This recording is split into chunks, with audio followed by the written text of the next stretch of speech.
Yo, what's up, guys? Welcome back to the From the Sideline podcast with Francis. And Peter, and today we're going to be going over our overreactions from Week 1, the Seahawks, and finally moving on to college football.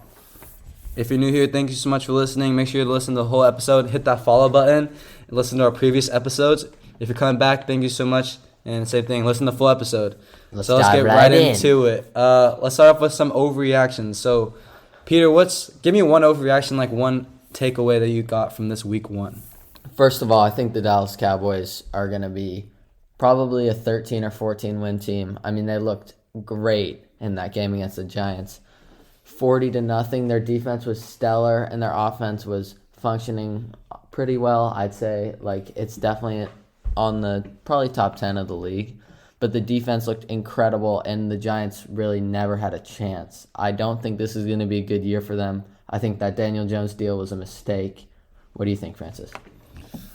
Okay, talking about this Dallas Cowboys team, obviously their defense looked like the better part of the ball. Do you think that this defense can lead this team to, how far do you think this defense can take them? I mean, after seeing that first game, I think they can go all the way to the Super Bowl. I really think they have that potential. I mean, Trayvon Diggs, Micah Parsons, they just have so many studs on that defense. And the people that you wouldn't really think are that notable are still super great, and they would be probably one of the more notable players on another defense. And they just really work really good together as a cohesive unit.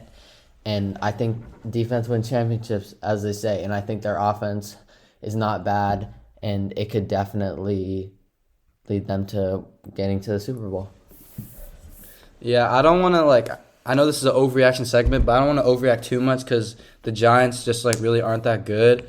But I do think that I know the Cowboys are really overhyped going into the season always, but I think if any year is to be their year, it's this year. I think this is the best roster they've had in a while. Their defense, they added Stephon Gilmore. Their secondary and pass rush looks really good. Micah Parsons is unstoppable in that game.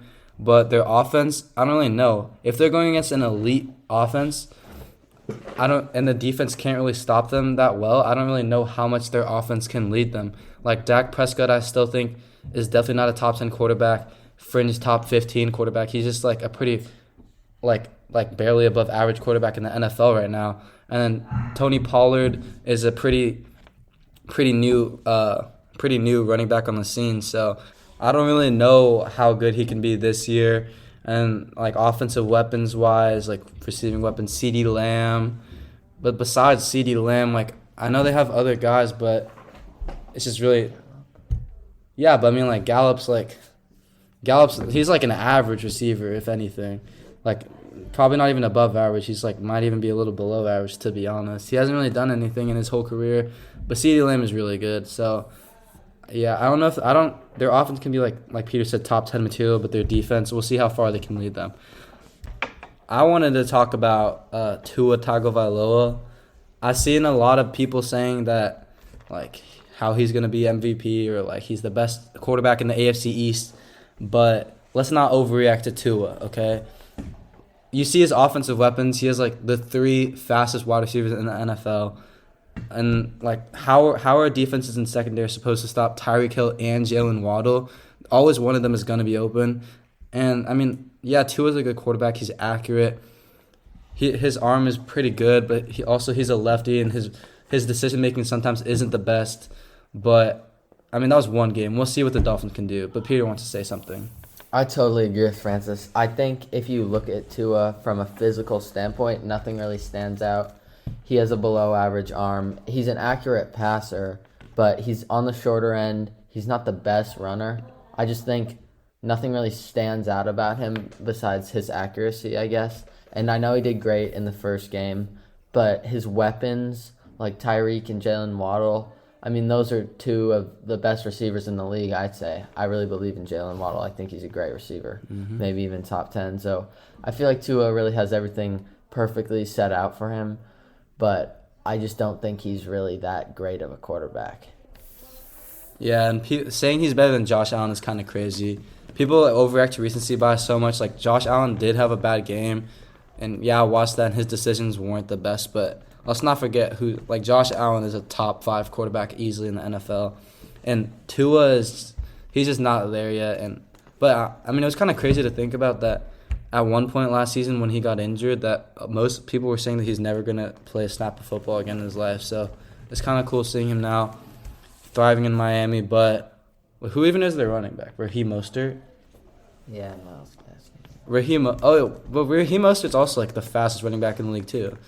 So they have like the fastest offense in the NFL. So defenses are obviously going to have a hard time with that. But I don't know. We'll see. If I had to do a record prediction for the Dolphins, I would say 12 wins for the Dolphins.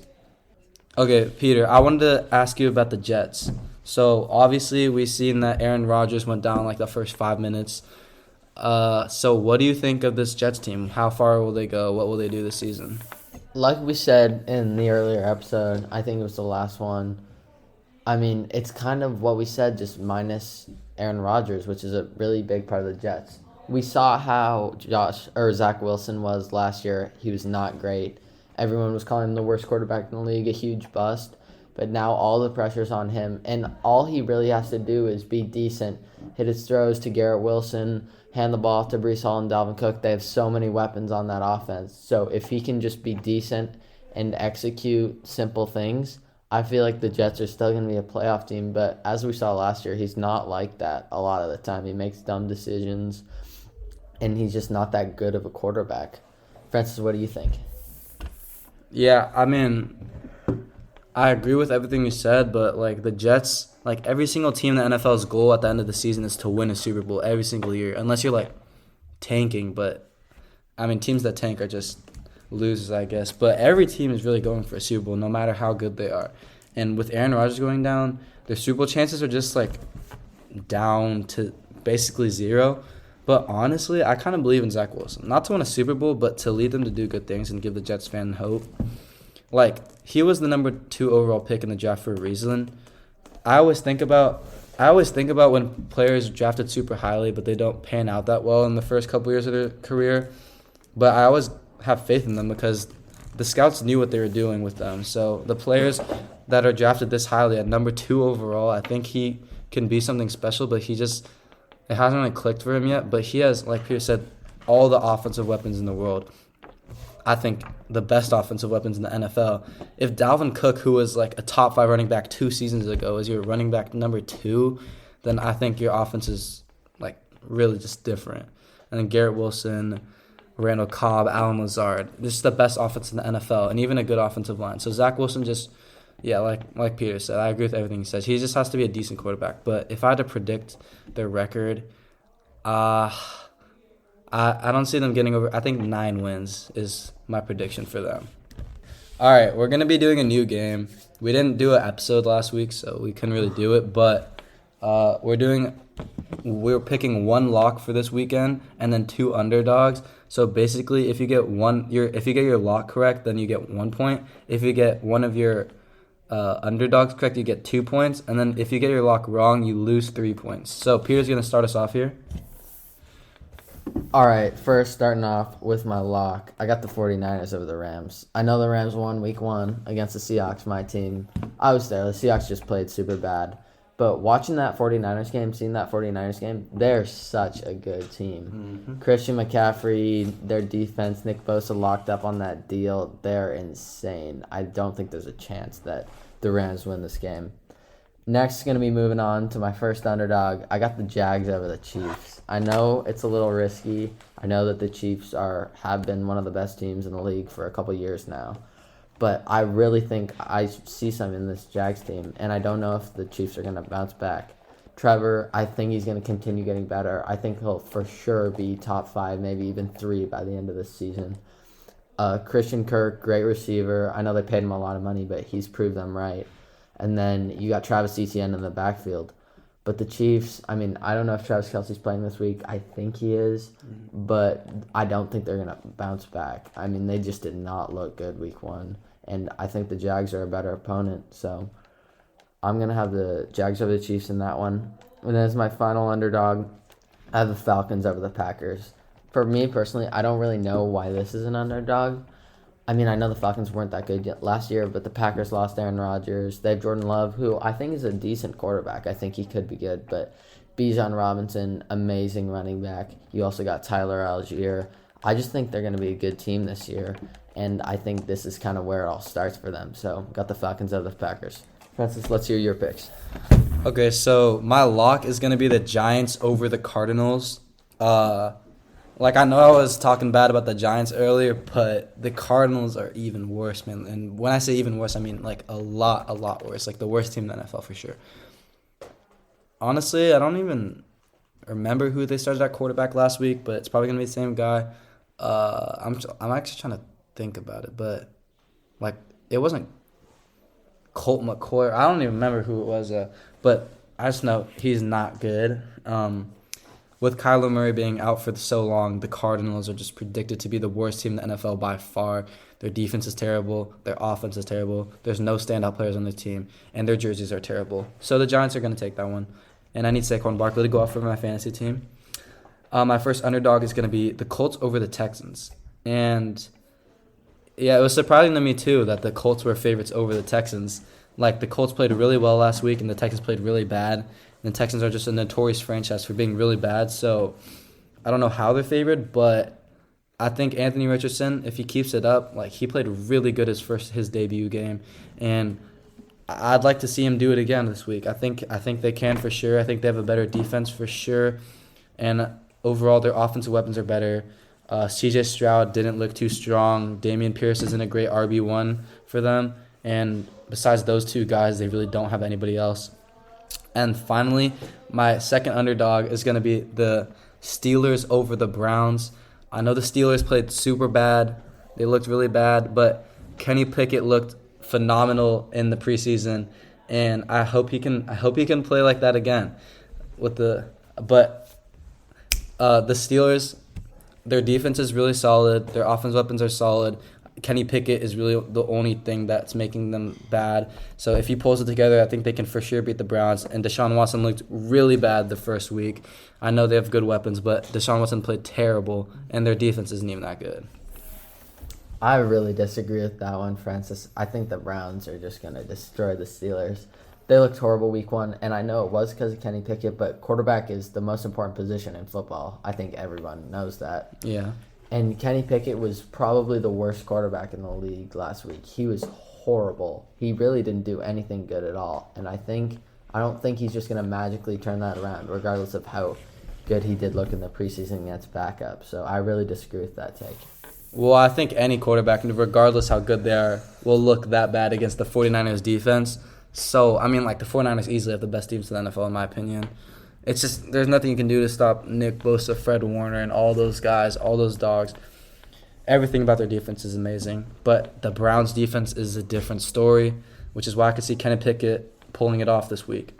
And even though I do think the Browns will probably win, I don't think they'll blow them out of the water. I think it's going to be really close either way. A one-possession game for sure, in my opinion. I think the Steelers are going to pull this one out, though.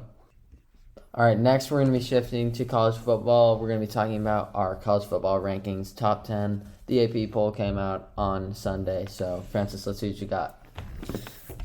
All right, my number 10 is going to stay the same. It's Alabama. They looked pretty bad against Texas. I don't like their quarterback. He's more of a run-first type quarterback. And, I mean, like, everybody's so high on him, but I really don't see it. Obviously, Alabama's a really good program, but this is the worst they looked in years. Their offensive weapons are just, like, mid in college football. Their defense is good, but not good enough to stop Texas at all. So, they got the number 10 slot. My number 9 is also going to stay the same at Notre Dame. I love Sam Hartman, Joe Alt. They have the best – I think they have one of the best offensive lines in the NFL. College football. Joe Alt, probably going to be a top 5 pick.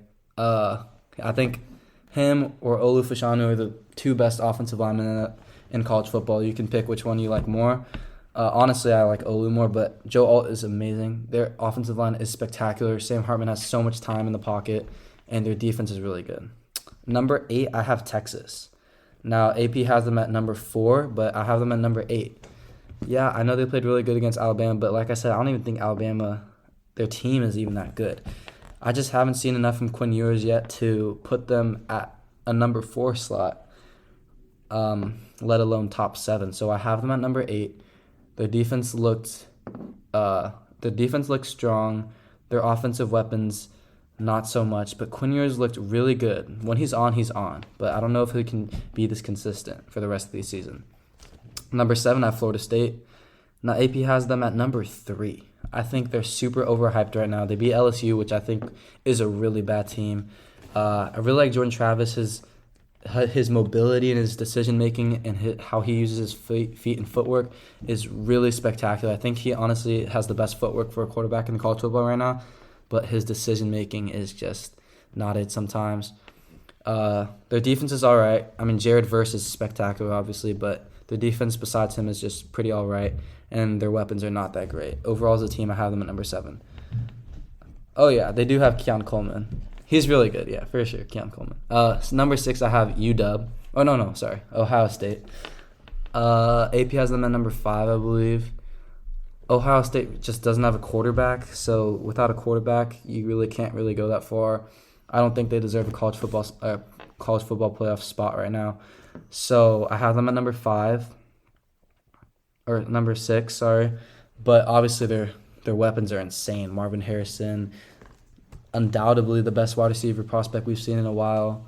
Marvin Harrison Jr. honestly looks better than his dad, who is a Hall of Fame wide receiver. And then Emeka Egbuka out of Washington State.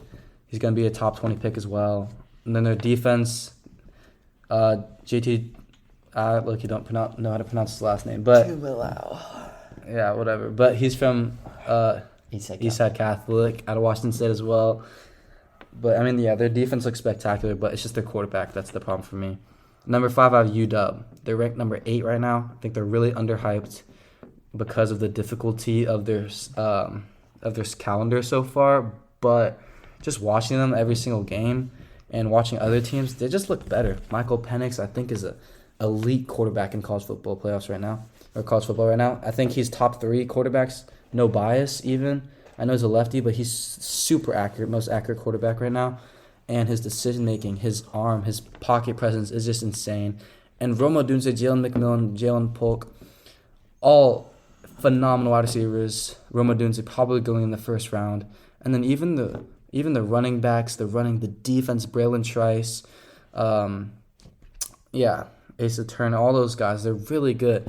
So I think I have them at number 5. I think they have a good shot at making the college football playoffs. 4, Penn State. I think they're at 7 right now. But I really like their quarterback. Really love Kalen King. Honestly think he's the best cornerback in this upcoming draft class. And like I said, Olu Fashanu. They're just stacked with a bunch of really good players. And yeah, I have them at number 4. Number 3, USC. USC honestly isn't even that great of a team. I think UW has a better roster, but Caleb Williams, man, he's easily the best quarterback in college football right now, easily. So I think that's how far a quarterback can take you. Got them at number 3. And then my 2 and 1 are the same as AP, Michigan and Georgia. JJ McCarthy looks spectacular right now. And then Georgia just always has a phenomenal roster. All right, your turn, Peter. All right. At the bottom end of the top 10, starting off with Tennessee, a lot of people I think are going to be surprised that I don't have Alabama here. But I feel like this is really the end of the Nick Saban era. I mean, obviously he's the greatest coach in college football history, but they're really falling off as a team. And I feel like if you watch them, their players aren't as good of quality as they used to be in their past teams. And I just feel like if it's been like this for 2 years straight, I don't know if they're just going to go back to normal. So I have them out of the top 10 for now. But Tennessee at 10, I think they're a great team. I mean, Joe Milton, everyone knows how strong his arm is. Their team is really good, cohesive unit, and I think they could be sneaky good again. Like, they just snuck up into the top 5 last year. They beat Alabama. So I think they might go on a run like that again. That's why I have them at number 10. Notre Dame, the Independents. Their schedule is very interesting. They've played a lot of teams. They played in week 0. I also think their defense is really good. So is their offense. They're a great cohesive unit, just like Tennessee. And, yeah, I feel like they're definitely worthy of the top 10 spot. I think that's what they're ranked, number 9 on the AP poll, so I have them the same. Penn State at 8, I feel like Penn State gets a little overrated, like Francis, I'd say overrated them. Because, I mean, they're a good team, but Drew Aller, I'm really not sure about him yet. Like, everyone's saying that he's such a good quarterback, but he hasn't really done anything major to prove it yet. Sure, he's had a couple good throws, he's played a couple good games, and he's played decent. He hasn't done bad, but I just like to see some more from him. Above them at number 7, I have Washington, my home team, Francis's home team. I feel like this is a little low for them, even though they're ranked at 8 on the AP poll. Like he said, they're a great team, and their offense is electric. I'd say it's top 3 in college football. Jalen McMillan, Rome Odunze, Michael Penix throwing the ball. They have so many options, and I feel like the only thing that's holding them back is their defense. But if Braylon Trice can get going, if their defensive backs and pass rush get a little bit better, I feel like it's going to be a nightmare for every opponent that they play this year. At 6, we got Texas. I think they're a little overrated. Quinn Ewers is great. He's okay, or he's great, but he's not the best quarterback. I know he was a 1.0 rated prospect. He was one of the greatest prospects in college football or in high school football history, but I don't feel like he's playing up to his true potential right now. I feel like he's hiding a little bit of something, so I'd like to see him let loose a little more, show his true self, make some risky decisions. So I think Texas is a great team, and I think this is a little low for them, but there's just so many good teams this year. At 5, we got Florida State. Like Francis said, I think they're overrated. They're not that top 3 team like everybody is saying. Jordan Travis is an amazing quarterback. Keon Coleman, an amazing wide receiver. If you watch the Florida State LSU game, I feel like you would have seen it. Keon Coleman, an amazing receiver. Jordan Travis, that offense is insane. Their defense holding them back just a little bit, but I think this is a good spot for them just outside of the college football playoff. USC at 4. If you have the Heisman winner on your team and you're undefeated, you're easily a top 4 team. And I feel like USC could really make it to the national championship game this year. When you have an opportunity like that with the best quarterbacks in college football, easily going to be the number 1 pick, I feel like you have to capitalize on that. And I feel like if you have a great coach like Lincoln Riley, they're going to get the job done. So they have a real shot at going all the way here. And then in my top 2, I don't feel like I need to elaborate on this very much, but we got Georgia at 1 and then Michigan at 2. It's pretty obvious. I think everybody's seen through the season how they are. So I don't feel the need to elaborate too much, but Georgia, everyone knows how good their defense is. Their offense is great. And then Michigan, J.J. McCarthy's the only little weak link, but he's still a good quarterback, and the rest of their team is just amazing. So, all right, that's going to wrap up this episode. Thanks so much for listening. Like I said, please come back for more. Listen to our recent episodes. Make sure you hit that follow button, notification bell. Me and Peter are super grateful for all you guys. Thank you so much for listening. Come back for more. Bye.